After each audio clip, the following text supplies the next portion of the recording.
The city of Rockford will dish out $200,000 to bring more golden arches to the west side. Supporters say it'll bring jobs, but critics question the need for another fast food location. Rockford City Council agreed to throw public funds towards the opening of a McDonald's on West State Street. WIFR's Nathaniel Langley learns why a leader and neighbor hope the investment spurs more development. Daniel, back in December, city staff asked council members to reject money for this McDonald's, saying funds could be better invested elsewhere. But one lifelong resident on the west side feels beggars can't be choosers. There's plenty of land up and down West State right here. Bill Hall has seen plots of grass in his neighborhood on Rockford's west side for decades. You hear a lot of proposals and you hear things, but a lot of it never comes to fruition. The latest proposal may bring golden arches to West State Street and North Springfield Avenue. But it wouldn't matter to me if it was McDonald's or Sunstrand. You know, if it creates jobs, that's got to be a good thing.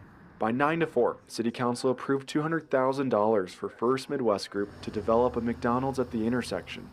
This was a step in the right direction.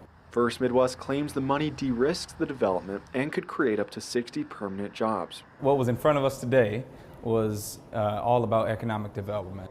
Councilmember Tamir Bell advocated for the development, but in July 2025, he voted for the city's policy on addressing food insecurity, which called for more affordable and healthy food options in low-income areas. You can advocate for economic development on one hand, and on the other, you can also address the long-standing food insecurity barrier that we have in the city of Rockford. Hall feels the choice is up to residents. This is America.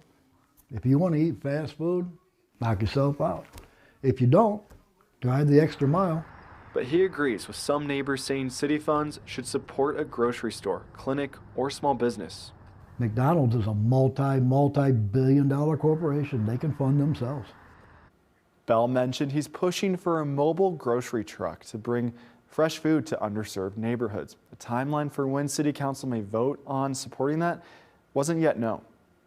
Now, First Midwest believes that the fast food restaurant may offer $80,000 to the city in annual property tax revenue. Now, that estimate is based off national performance data for an established McDonald's.